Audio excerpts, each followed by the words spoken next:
जो पिछला क्वेश्चन हम लास्ट में हम कर रहे थे, पहले उसी क्वेश्चन से स्टार्ट करते हैं, ठीक है। क्वेश्चन क्या था हमारे पास, two infinite conducting parallel plates both charged. पहले मैं बेसिक तरीके से बताऊंगा, उसके बाद शॉर्टकट बताऊंगा, ठीक है। इतनी बात तो पहले बेसिक देख लेते हैं। हमारे पास एक ये इनफाइनाइट कंडक्टिंग प्लेट है, बेटा इनफाइनाइट है, ये ध्यान रखना। इधर की तरफ ये नीचे इन्फिनिटी, इधर की तरफ ऊपर ये इन्फिनिटी। ये दूसरी कंडक्टिंग प्लेट है हमारे पास,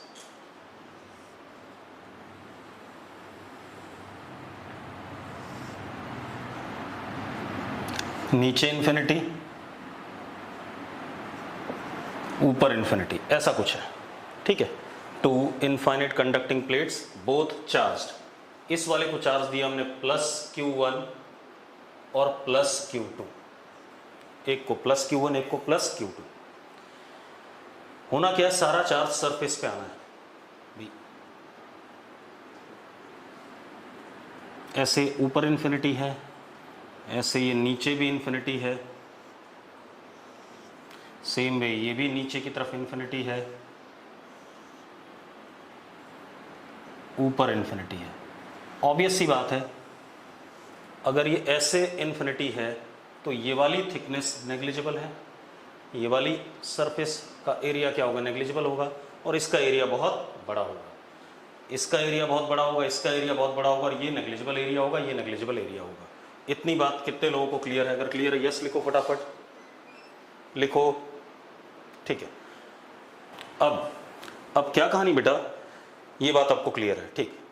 अब देखो, अब क्या कहानी हमारे पास, हमें पता है ये सारा चार्ज कहाँ आएगा, सरफेस पे आएगा, इधर और इधर। इसका भी चार्ज यहां पर आएगा, इधर और इधर। कुछ इस तरीके से चार्ज आएगा। बेसिक कंडीशन क्या है कि E vector is equal to 0 inside both conductors. बस इतना सा आपको ध्यान रखना है कि कंडक्टर हैं तो जो चार्ज का डिस्ट्रीब्यूशन होगा कंडक्टर के सरफेसेस पे, वो कुछ इस तरीके से हो जाएगा कि दोनों कंडक्टर के अंदर किसी भी पॉइंट पर इलेक्ट्रिक फील्ड क्या होगा, 0 होगा। क्लियर है? यही हमारी बेसिक कंडीशन है। अगर हमारे पास दो, पिछला ही सवाल है, मैंने क्या कहा, दो इनफाइनाइट कंडक्टिंग पैरेलल प्लेट्स हैं, दोनों पे चार्ज है, एक पे +Q1 एक पे +Q2। बेसिक रिक्वायरमेंट क्या है, कंडक्टर के अंदर हर पॉइंट पे इलेक्ट्रिक फील्ड 0, इस वाले कंडक्टर के अंदर भी हर पॉइंट पे इलेक्ट्रिक फील्ड 0। अब मैंने क्या करा, मान लिया यहां पर चार्ज आया W, यहां पर X, यहां पे Y और यहां पे Z।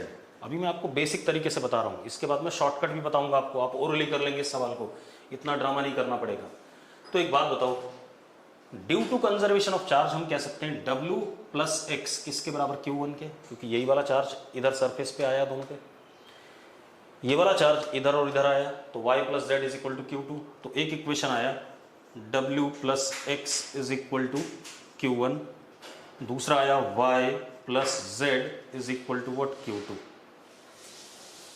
इसमें अगर आपको दिक्कत है, पहले अगर आपको कोई समस्या नहीं तो लिखो क्लियर है।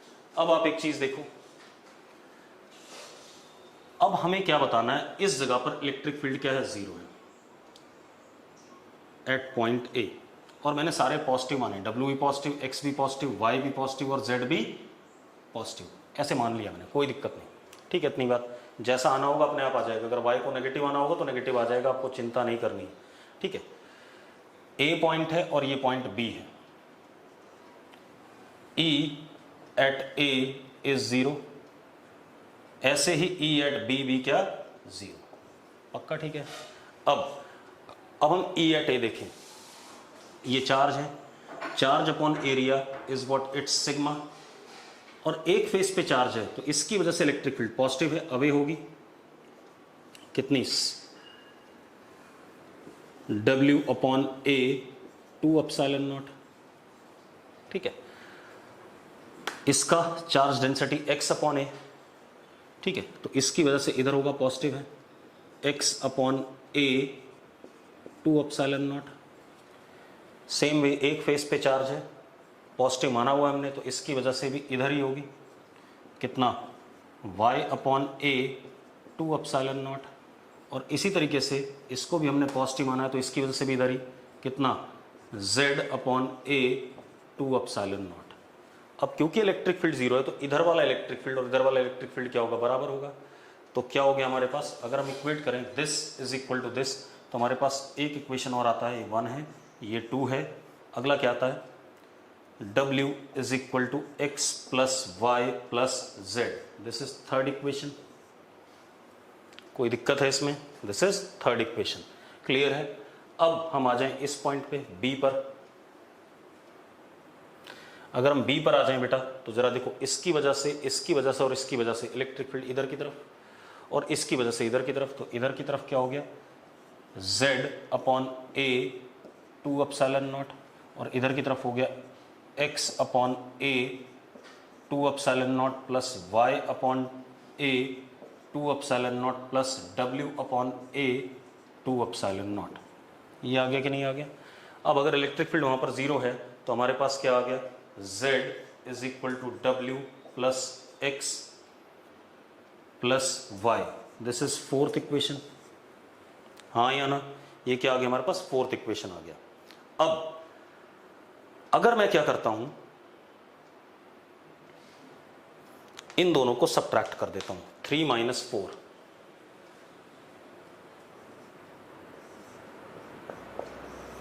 थ्री माइनस 4 करा मैंने। अगर मैं 3 माइनस 4 करता हूं तो w minus z is equal to z minus w, यानी कि w is equal to z, w is equal to z आ गया। w और z क्या हो गए, बराबर। तो मैं यहाँ भी w लिख सकता हूँ, यहाँ भी w लिख सकता हूँ, लिख दूँ।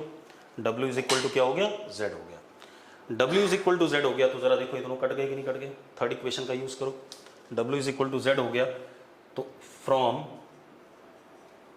3, ठीक है, इतनी बात, x plus y is equal to 0, तो x इज इक्वल टू या y is equal to minus of x, y is equal to minus of x, clear है, y is equal to minus of x। कोई issue है इसमें, चलो अब कर देते हैं। तो इसको लिख दिया हमने प्लस w, ये प्लस x, ये माइनस x, और यहां क्या प्लस w। दिख रहा है कि नहीं दिख रहा आपको, भाई ये दोनों बराबर आ गए थे, वहां दिख रहा है आपको। और ये x का क्या था, अपोजिट साइन का था, मैग्नीट्यूड में उतना ही है, लेकिन साइन जो इसका है x के क्या है, अपोजिट है। मतलब अगर x पॉजिटिव है तो ये वाला y क्या है, x के ही बराबर है, लेकिन कैसा, अपोजिट नेचर का। ठीक है, इतनी बात ये आ गया हमारे पास। अब आप एक चीज देखो, अब जरा ध्यान से देखना, ठीक है, इतनी बात। हमें पता है w plus x is what, Q1, और w minus x is what, Q2। Yes और no, w minus x is what, Q2। तो हमारे पास w किसके बराबर हो गया, Q1 plus Q2 by 2। w किसके बराबर हो गया, Q1 प्लस Q2 बाई 2 आ गया। और अगर मैं w की वैल्यू डाल दूं यहां पर, तो x आ गया कितना, x is Q1 minus Q2 by 2। अब मेरे पास सारे फेसेस का चार्ज आ गया। मैं डायग्राम दूसरा बना देता हूं।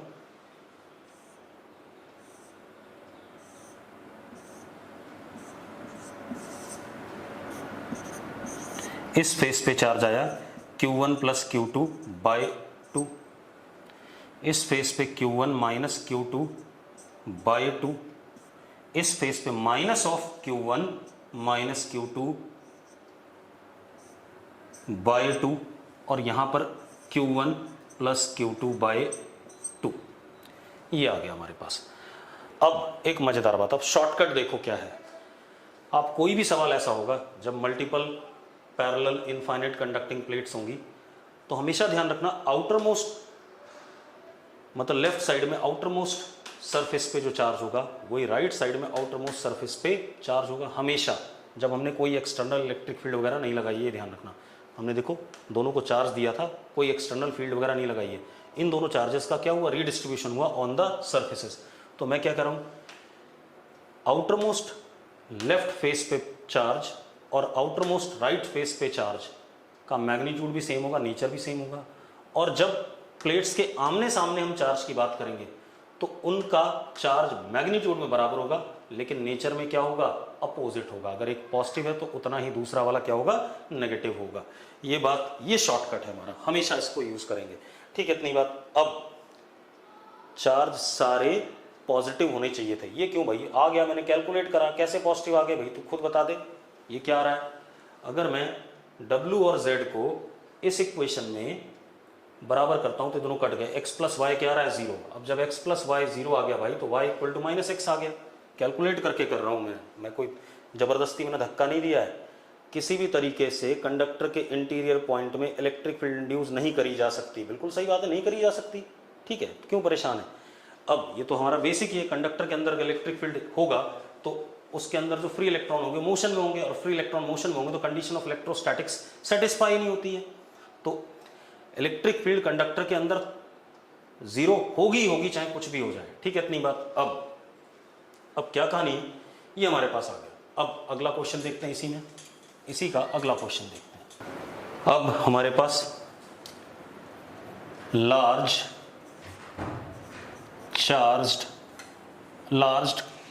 conducting plates as shown.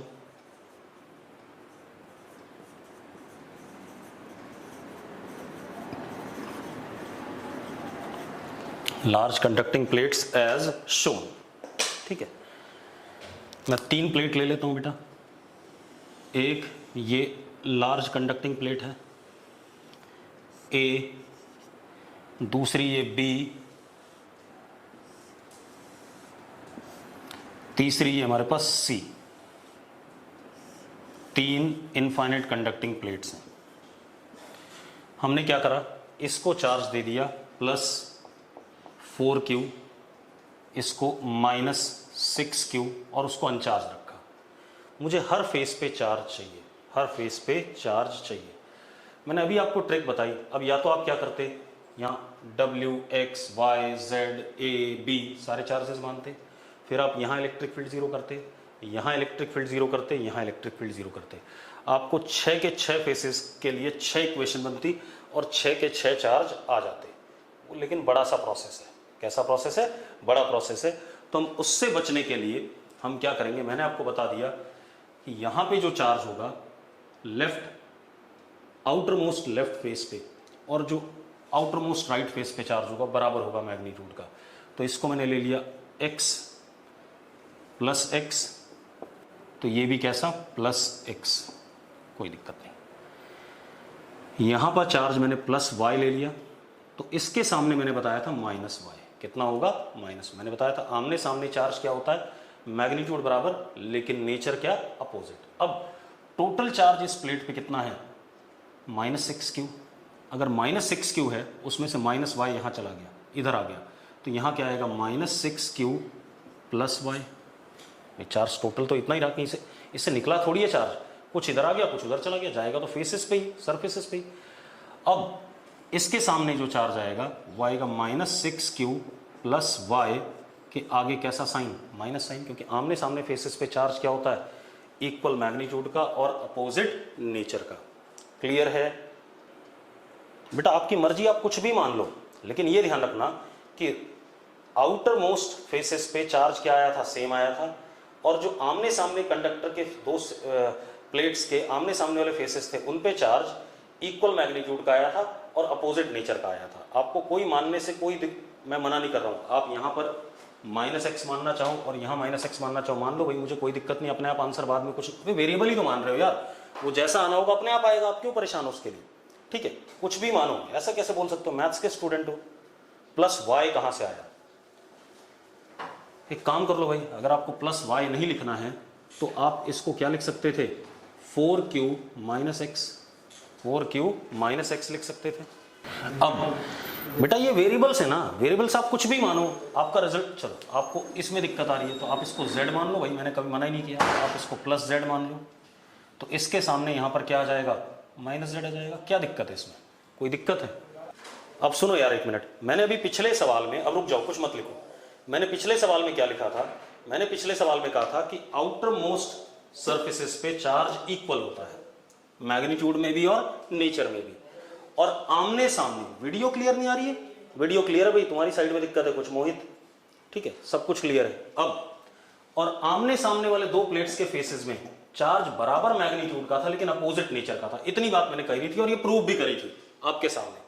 तो अब आप ये नहीं कह सकते आप ऐसा क्यों मान रहे हो, जब मैंने वो बात प्रूव कर दी तो आप उसको ऐसा तो नहीं कह सकते कि उसको दोबारा से, भाई मैंने अभी थोड़ी देर पहले इस प्लेट में, इस वाले में एग्जांपल में क्या बताया था, जनरल लिया था, ये प्लस Q1 ये प्लस Q2, मैंने कोई जबरदस्ती तो करी नहीं थी, प्रूव किया था। यहां पर क्या आया था, Q1 प्लस Q2/2, यहां पर आया था Q1 माइनस Q2/2, यहां पर आया था माइनस Q1 माइनस Q2/2, और यहां पर आया था Q1 प्लस Q2/2। ये मैंने प्रूव करा था, मैंने कोई जबरदस्ती नहीं करा था कि आपको रटवा दिया, ठीक है, इतनी बात। अब क्या कहानी बेटा, अब क्या इशू हमारे पास, ये हमारे पास आउटर पे चार्जेस सेम आने हैं और इनर पे इक्वल मैग्नीट्यूड और अपोजिट नेचर के आने, ये मैंने प्रूव करा है। तो आप यहां पर भी ऐसे मान लो, आउटर पे चार्जेस सेम मान लिया आपने और आमने सामने इनर पे same magnitude opposite nature, same magnitude opposite nature. अब मेरी बात सुनो, क्योंकि अगर आप यहां इलेक्ट्रिक फील्ड जीरो करोगे, यहां करोगे, यहां करोगे, सब अलग अलग वेरिएबल मान के, तो 6 वेरिएबल हो जाते हैं। 6 वेरिएबल के लिए 6 इक्वेशन, 6 इक्वेशन सॉल्व करने में आप कहीं ना कहीं गलती कर दोगे। तो अब जरा देखो, अब एक बात बताओ, ये 4Q charge x plus y है या नहीं? x plus y is what, 4Q conservation of charge. z minus y is what, z minus y is what, minus 6Q, and x minus z is what, 0, क्योंकि इस पे तो charge ही नहीं था। तो x इज इक्वल टू क्या हो गया, x का मैग्नीट्यूड z के मैग्नीट्यूड के बराबर है, या z का मैग्नीट्यूड किसके बराबर है, x के बराबर है, ठीक है, इतनी बात। तो अब सुनो, अब जरा ध्यान से देखना, तो ये z कितना हो गया, x हो गया प्लस x, देखो x के बराबर आ रहा है, और ये x हो गया तो ये क्या हो गया, माइनस x हो गया, कोई दिक्कत है इसमें? अब आप एक चीज देखो, ये प्लस x आ गया, ठीक है, z x माइनस वाई। अब जरा देखो, ये तो खत्म हो गया, तो अब ये इक्वेशन क्या बन गई, ये इक्वेशन बन गई z is what, x minus y is equal to minus 6Q। अब ये इक्वेशन 1 है और ये इक्वेशन 2 है, दोनों को जरा ऐड कर दो, ऐड करते ही देखो क्या आ रहा है, 2x is equal to minus 2Q, तो x is equal to what, minus Q।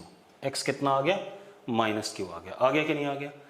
तो अब रुको, x माइनस Q आ गया, x अगर माइनस Q आ गया तो y कितना आ गया, माइनस Q उधर गया तो y कितना हो जाएगा, y कितना हो जाएगा, 5Q हो जाएगा, तो y कितना, प्लस 5Q।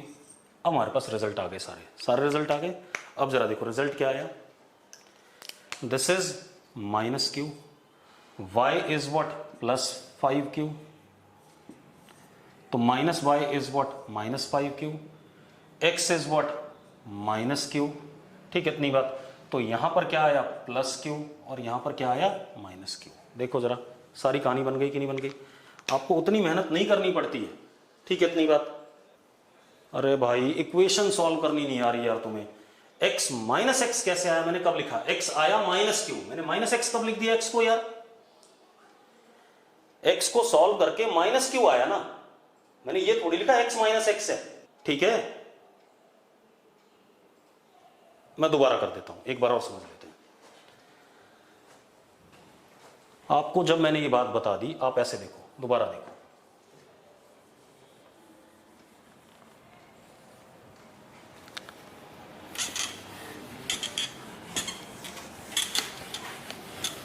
यार इक्वेशन सॉल्व नहीं कर पा रहे तुम लोग, कैसे बच्चे हो? आपके पास ये चार्ज टोटल है x प्लस वाई है, तो x plus y is 4Q, z minus y is minus 6Q,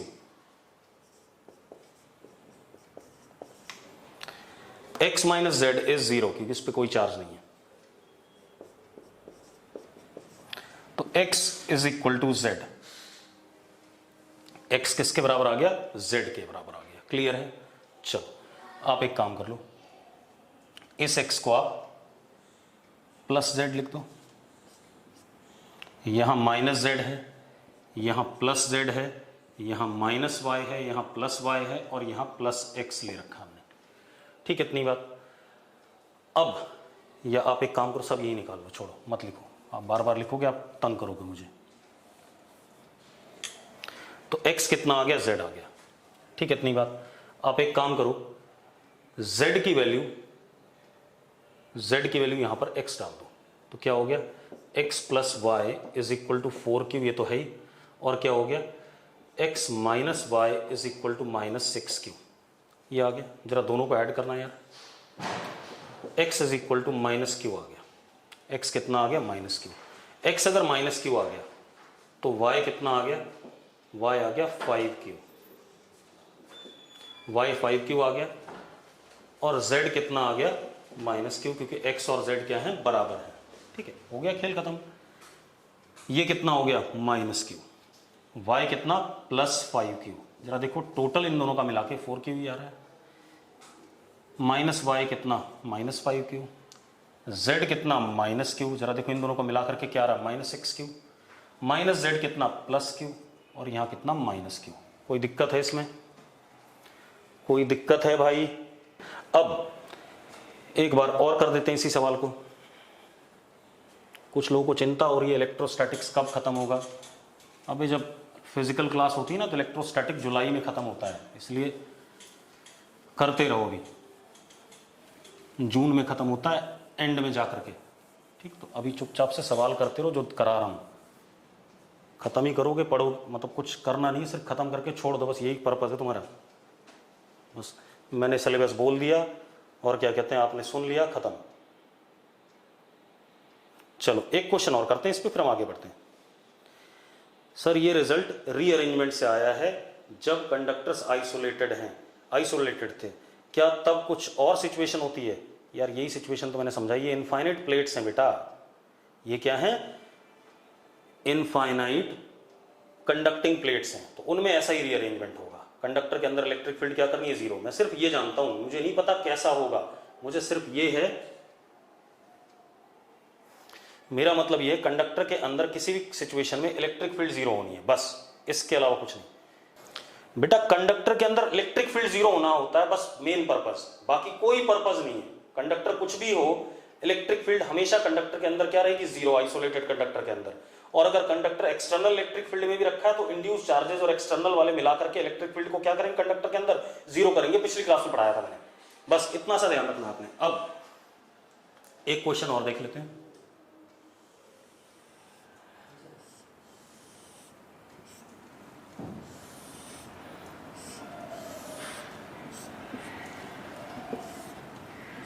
लो मैं 4 प्लेट वाला कर देता हूँ। हमारे पास क्या है, मान लो इस पे प्लस 4q, इस पे माइनस 2q, इस पे प्लस 6q, इस पे प्लस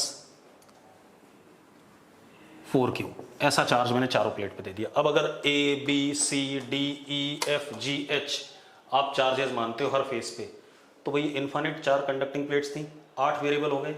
आप यहाँ इलेक्ट्रिक फील्ड जीरो करोगे, यहाँ जीरो करोगे, यहाँ जीरो करोगे, यहाँ जीरो करोगे।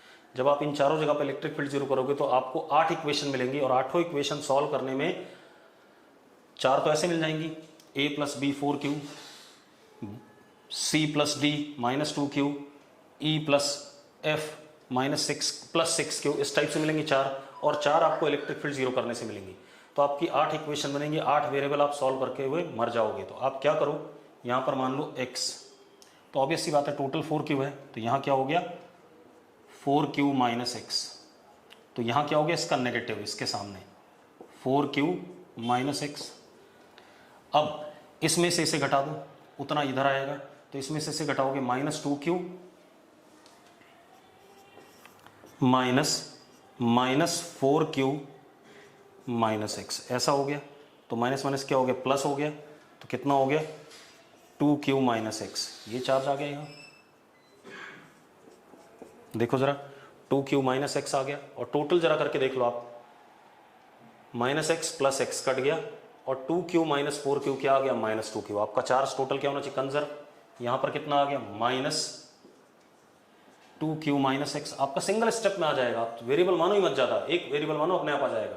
आमने सामने इक्वल मैग्नीट्यूड और अपोजिट नेचर। अब टोटल क्या 6q है, तो उसमें से घटा दो 6q plus 2q minus x। ठीक है, इतनी बात। कितना हो गया बेटा जरा बताना, कितना हो गया, 8q minus x। 8q minus x अगर मैं टोटल करूं तो plus x minus x cut गया, और 8 माइनस 2q क्या आ गया, 6q। बिल्कुल सही है। इधर क्या आ गया, माइनस 8q माइनस x। अब 4q में से घटा दो इसे, 4q minus minus plus 8q minus x, तो कितना आ गया बेटा, 12q माइनस x। और जरा देखो इन दोनों को जोड़ के देख लो, इन दोनों को जोड़ के देखो, x कट गया और 12 माइनस 8 क्या आ गया, 4 आ गया। इतनी बात अगर आपको क्लियर है तो यस लिखो फटाफट। अगर ये बात क्लियर है तो यस लिखो, बिल्कुल सही बात है। अब आप क्या कर सकते हैं, हमें पता है आउटर प्लेट के चार्जेस क्या होते हैं, बराबर होते हैं मैग्नीट्यूड में भी और नेचर में। आउटर प्लेट के चार्जेस क्या होते हैं, बराबर मैग्नीट्यूड में भी और नेचर में भी। तो x is equal to 12q minus x। तो x किसके बराबर आ गया, प्लस 6q। x कितना आ गया, प्लस 6q। अब वैल्यू लिखते जाओ, जरा देखो यहां क्या आ गया, plus 6q, 4q minus 6q, तो कितना, माइनस 2q। और देखो दोनों का मिलाकर के प्लस 4q। इसका बिल्कुल उल्टा इधर आएगा, तो प्लस 2q, प्लस 2q इधर आ गया बेटा। ठीक है, इतनी बात। तो जरा देखो 2q माइनस 6q, तो कितना, माइनस 4q। देखो टोटल कितना आ रहा है, माइनस 2q आ रहा है कि नहीं आ रहा है। ठीक है, इतनी बात। इधर क्या आएगा, प्लस 4q, इधर प्लस 4q, तो इधर कितना, प्लस 2q, इधर कितना, माइनस 2q, माइनस 2q, तो इधर कितना, प्लस 6q, तभी टोटल क्या आएगा, 4q आएगा। जरा देखो सारा रिजल्ट बन गया कि नहीं बन गया, एक लाइन में। अरे यस और नो।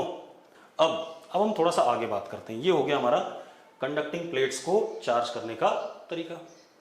ठीक है, डिस्चार्ज डिस्ट्रीब्यूशन का तरीका। ठीक है, इतनी बात। अगर कंडक्टिंग प्लेट्स हैं, मैंने आइसोलेटेड वाला ही बताया था। अगर आइसोलेटेड सिंगल प्लेट है, उसको हमने चार्ज क्यों दिया, तो दोनों साइड पे बराबर बराबर चार्ज आ जाता था, ताकि अंदर इलेक्ट्रिक फील्ड क्या हो जाए, जीरो। ये पिछले लेक्चर में मैंने बता दिया था। और मैंने ये भी पढ़ाया था, अगर कोई infinite conducting plate external electric field में रखा है, तो उसके सरफेसेस पे चार्ज क्या आता है, हाँ या ना। ये बातें हम कर चुके हैं। अब आते हैं हम अगली कहानी पे।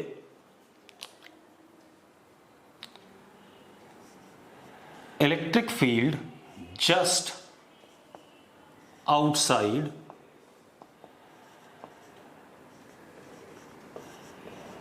surface of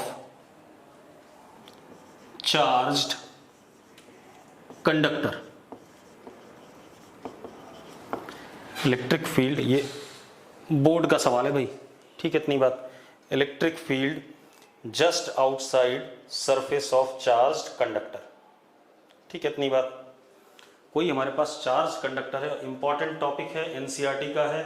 ठीक है, बोर्ड में आता है। ठीक है, electric field just outside the surface of conductor. हमारे पास कैसा कंडक्टर, चार्ज कंडक्टर। कोई ये कंडक्टर है टेढ़ा मेढ़ा, जैसा भी हो, इसको हमने चार्ज दिया, तो सारा चार्ज कहाँ आएगा, सरफेस पे आएगा। ये बात तय है। ठीक है,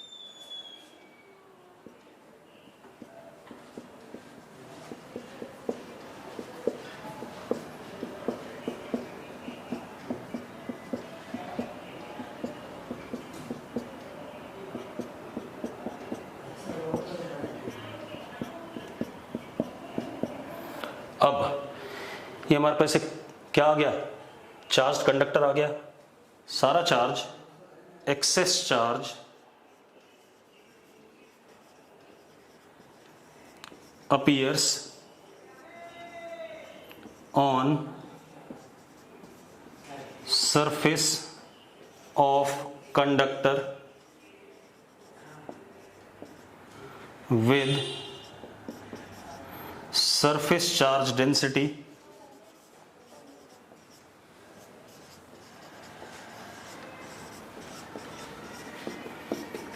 sigma inversely proportional to radius of curvature, पढ़ा हुआ हमने ये सब।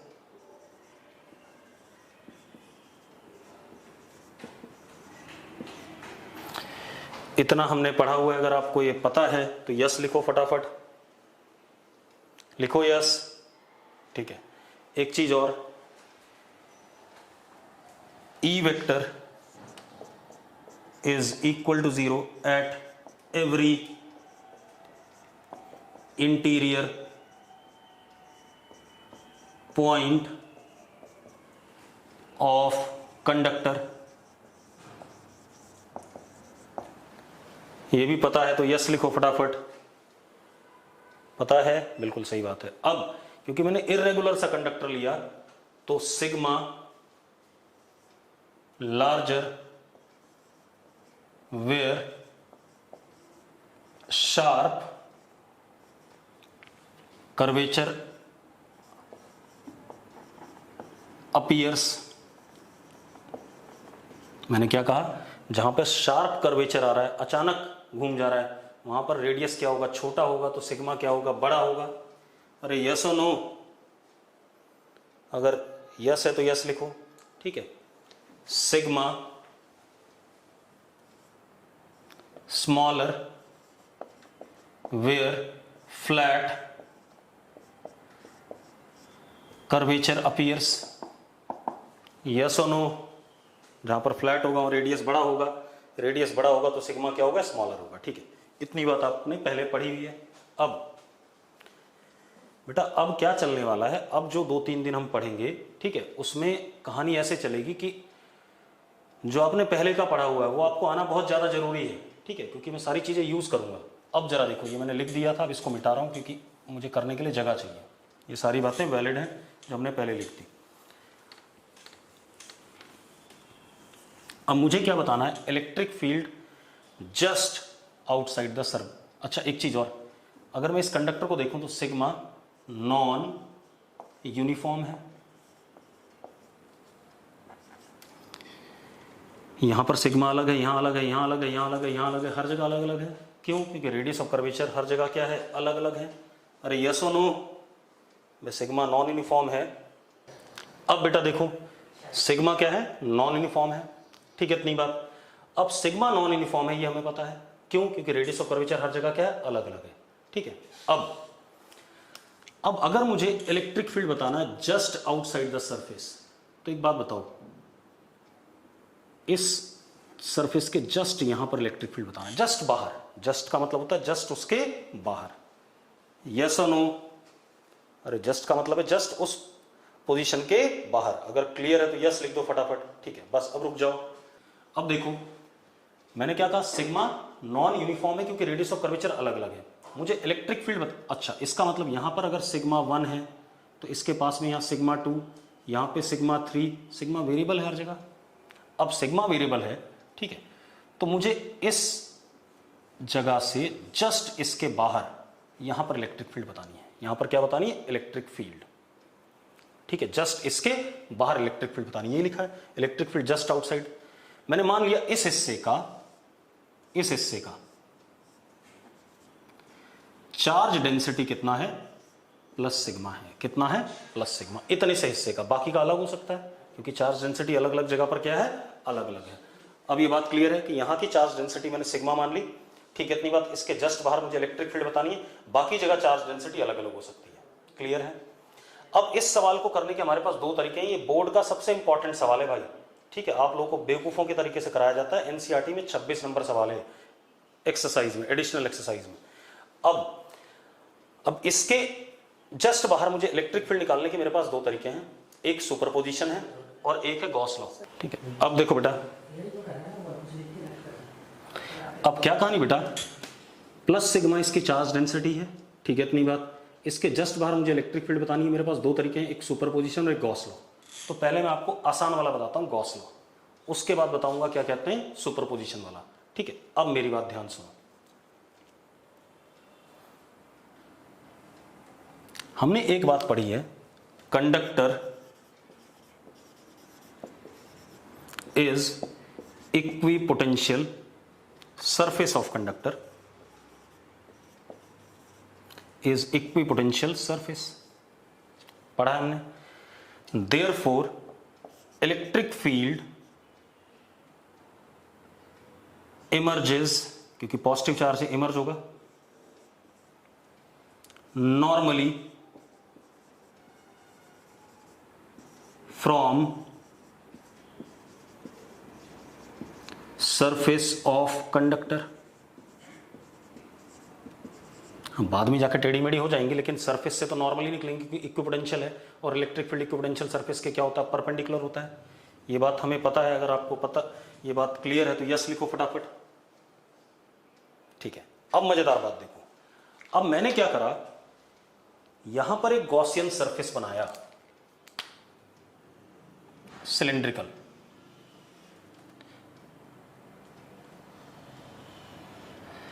एक्चुअल में ये सिलेंडर बहुत छोटा बनाऊंगा मैं, क्योंकि मुझे जस्ट इसके पास में बताना है। ठीक है, इतनी बात। लेकिन क्योंकि चलो पहले ऐसे ही बना देते हैं, छोटा ही बना देते हैं। सिलेंडर बनाया, this is cylindrical Gaussian surface. ठीक है, मैं भी डायग्राम में बड़ा ही बना दूंगा।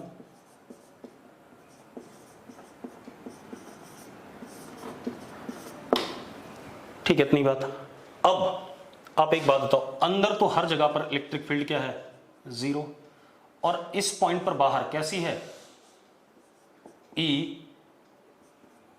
Perpendicular to surface, E perpendicular to surface. जरा ये बात बताओ, ये सही है या गलत है? अगर आपको क्लियर है तो यस लिखो फटाफट। ठीक है, मैं अलग से बना देता हूं। मान लो ये कंडक्टर मेरे पास, मैंने इस वाले पॉइंट को थोड़ा सा ऊपर बना रहा हूं ताकि आपको डायग्राम क्लियर हो जाए। सिलेंडर मैंने ऐसा बना लिया, थोड़ा सा बड़ा। एक्चुअल में यहां दिखा रहा हूं, ये पॉइंट है यहां पर बिल्कुल पास में। ठीक है, इतनी बात।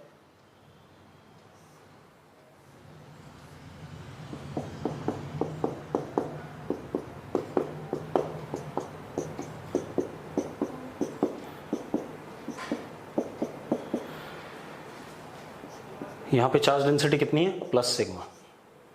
ये सिलेंडर का ये वाला एरिया कितना, ए वेक्टर किधर, या एस वेक्टर कैसा, ऊपर होगा सरफेस के। एक्चुअल में यहां है बेटा, बिल्कुल इसके पास में। ठीक है, ये ध्यान रखना, जैसा यहां बनाया मैंने। लेकिन क्योंकि मुझे सवाल करना तो मैंने थोड़ा सा दूर बना दिया, या यही बना लो। ये हमारे पास क्या है, एस वेक्टर।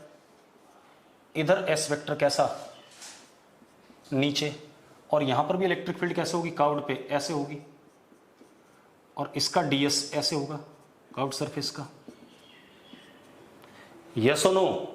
आप देखो यहां पे E ऐसे, नॉर्मल टू सरफेस, यहां पर E ऐसे, और ये कर्व्ड का क्या आ जाएगा, ds। यहां पर E कैसा, जीरो। क्लियर है? अब क्या कहानी बेटा, अब अगर मैं गॉस लॉ लगाता हूं तो phi is equal to E dot ds q enclose upon epsilon naught. ये आएगा कि नहीं आएगा? अब एक बात बताओ, ये भी तो S है क्योंकि बिल्कुल जस्ट इसके ऊपर ही है। ठीक है, तो क्यू इनक्लोज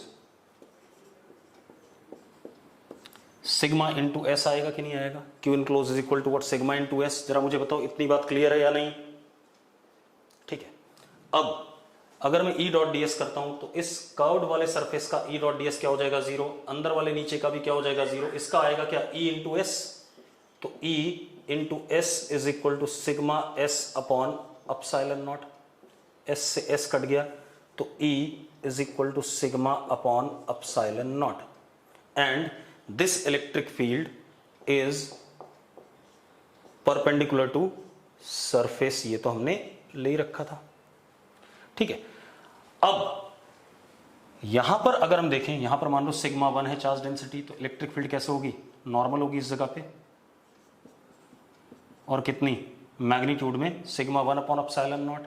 यहां पर अगर सिग्मा 2 है तो इलेक्ट्रिक फील्ड E2 होगा परपेंडिकुलर, और मैग्नीट्यूड में सिग्मा 2 अपॉन अपसाइलन नॉट। यहां पर सिग्मा 3 है,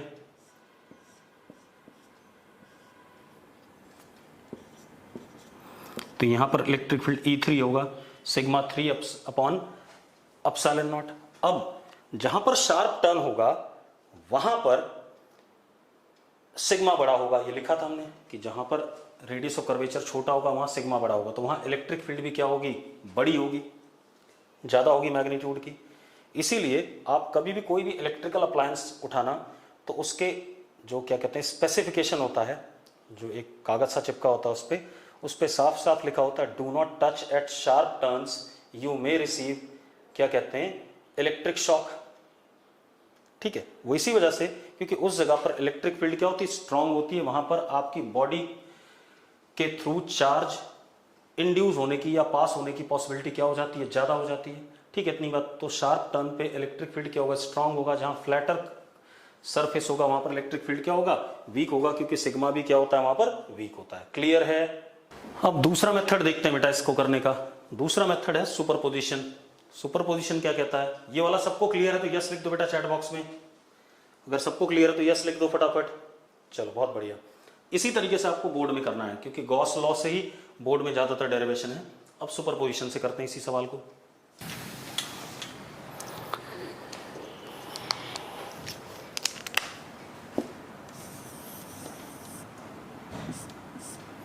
ये हमारे पास एक चार्ज्ड कंडक्टर है। ठीक है,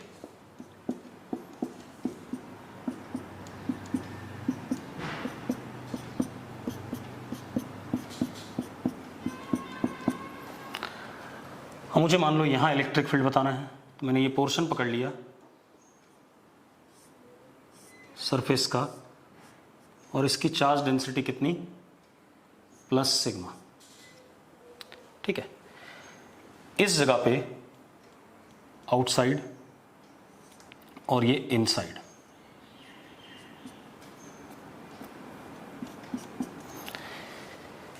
E outside is perpendicular to surface, ये हमें पता है। E इनसाइड इज व्हाट, 0, ये भी हमें पता है। यस और नो, अगर पता है तो यस लिखो फटाफट। ठीक है, अब क्या कहानी बेटा, अब मजेदार बात देखो। ये पॉइंट एक्चुअल में है तो यहां जस्ट इसके पास में, और ये वाला पॉइंट भी एक्चुअल में कहां है, जस्ट इसके पास में। मुझे इस सरफेस के जो मैंने अज्यूम करा है इसके जस्ट पास में बाहर और अंदर पॉइंट लेने हैं। अगर मैं आई वाला पॉइंट देखूं तो इसके पास में है, तो आई वाले पॉइंट के लिए ये इतना सा हिस्सा, ये ब्लैक वाला हिस्सा जो मैं बना रहा हूं, ये इतना सा हिस्सा इनफाइनाइट अपीयर करेगा। इनफाइनाइट अपीयर करेगा क्योंकि बिल्कुल पास में चले जाओ। अगर आप छोटी चीज के बिल्कुल पास में, बोर्ड मेरे लिए फाइनाइट है लेकिन मैं बिल्कुल बोर्ड के बिल्कुल पास में चला जाऊं, बोर्ड तो मेरे लिए क्या हो गया, इनफाइनाइट हो गया। तो वही कहानी यहां पर भी, ये जो आई वाला पॉइंट है इस ब्लैक वाले हिस्से के लिए क्या है, सॉरी ब्लैक वाला हिस्सा आई वाले पॉइंट के लिए क्या है, इनफाइनाइट है। तो इस जगह पे electric field due to black वाला हिस्सा कितना होगा, अगर इनफाइनाइट शीट है उसका एक सरफेस बाहर वाला चार्ज है तो electric field is sigma upon 2 epsilon not, ऐसे नॉर्मल टू द सरफेस। अब इसी तरीके से जो बाकी रिमेनिंग ड्रामा है, क्योंकि अंदर नेट इलेक्ट्रिक फील्ड क्या होनी है, 0 होनी है, तो बाकी जो रिमेनिंग ड्रामा है उसकी वजह से इलेक्ट्रिक फील्ड क्या होगा, उसकी वजह से जो इलेक्ट्रिक फील्ड होगा मैग्नीट्यूड में इसके बराबर होगा और डायरेक्शन में इसके क्या होगा, अपोजिट होगा। तो ER एट I इज normally towards surface and ER is equal to sigma upon 2 epsilon naught। कितने लोगों को ये बात समझ में आई? अभी सवाल पूरा नहीं हुआ है, ये बात समझ में आ गई? क्योंकि मैंने आई वाले पॉइंट पे, सर इनफाइनाइट कैसे है, तो एक काम कर भाई, तेरे पास कॉपी है इस वक्त अपने आसपास, लिखी कॉपी पड़ी है, ठीक है। अब एक काम कर, उस कॉपी को अपने आंखों के पास लेके आ, बिल्कुल नजदीक लेके आ, फटाफट जल्दी पास में लेके आ। देख मैं बता रहा हूं कैसे, ऐसे लेके आ, लेके आ, लेके आ, लेके आ, लेके आ, बिल्कुल पास में लेके आ, बिल्कुल घुसा दे बिल्कुल कॉपी के पास। कॉपी के अंदर, आंखों में घुसा दे, बिल्कुल कॉपी को घुसा दी। कहाँ गया? हाँ, तो जब कॉपी पूरी दिख रही है, नहीं दिख रही है ना, तो कॉपी तेरी इन्फाइनाइट हो गई। इन्फिनिटी सिर्फ कंपैरिजन होता है, ठीक है। अब क्या कहानी है, तो इस वजह, अगर ये इन्फिनिट शीट हो गई इस पॉइंट के लिए, तो इलेक्ट्रिक फील्ड इन्फिनिट शीट की वजह से क्या होता था, एक साइड पे अगर चार्ज हो, क्या होता था, सिग्मा अपॉन 2 एप्सिलॉन नॉट। तो नीचे की तरफ normally sigma upon 2 epsilon not, और क्योंकि यहाँ टोटल इलेक्ट्रिक फील्ड जीरो होनी है, तो रिमेनिंग की वजह से इसके बराबर और इसके अपोजिट, तो इस सरफेस के क्या, नॉर्मल। अब हम बाहर आ जाएं, क्योंकि ये आई वाला पॉइंट और ओ वाला पॉइंट कोई बहुत ज्यादा दूर था नहीं, सरफेस के एक अंदर था, एक सरफेस के बाहर था।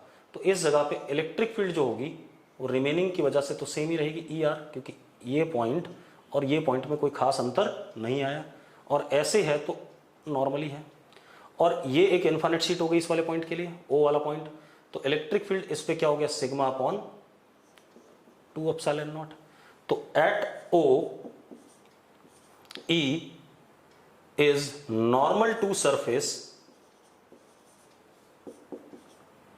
एक बात बताओ, पॉजिटिव चार्ज है तो sigma upon 2 epsilon naught normal इधर, क्योंकि इन्फिनिट शीट हो गई ये भी, और रिमेनिंग की वजह से यहां पर ऊपर की तरफ था, तो इसके अगले पॉइंट पर भी क्या होगा, अगर इस जगह पे इलेक्ट्रिक फील्ड ऊपर की तरफ है तो इसके अगले पॉइंट पे भी क्या होगा, ऊपर की तरफ ही होगा, कोई ज्यादा चेंजेस तो आई नहीं डिस्टेंसेज में, ठीक है, इतनी बात। तो at O E is normal to surface total electric field, और ई किसके बराबर है, E remaining plus sigma upon 2 epsilon nought. E remaining भी डाल देते हैं, सिग्मा अपॉन 2 एप्सिलॉन नॉट, तो टोटल क्या आ गया, सिग्मा अपॉन एप्सिलॉन नॉट, ये आ गया हमारे पास। अब तो electric field near the surface of conductor, outside surface of conductor, just outside the surface of conductor is sigma upon epsilon not. अब मुझे एक बात बताओ, कौन सा तरीका आसान था, ये वाला या पहले वाला? दोनों आसान थे, हर्षित तो कह रहा है दिस वन। भाई पहले वाला आसान था गधों, ठीक है, चलो यहाँ दिमाग लगाना पड़ रहा है, पहले वाले में दिमाग लगाने की जरूरत नहीं है। अब आज का लेक्चर यहीं रोकेंगे, अगली क्लास में इलेक्ट्रोस्टैटिक प्रेशर और अर्थिंग की बात करेंगे, ठीक है, इतनी बात, और सेल्फ एनर्जी की बात करेंगे, बस यही टॉपिक हमारे बचे हैं, ठीक।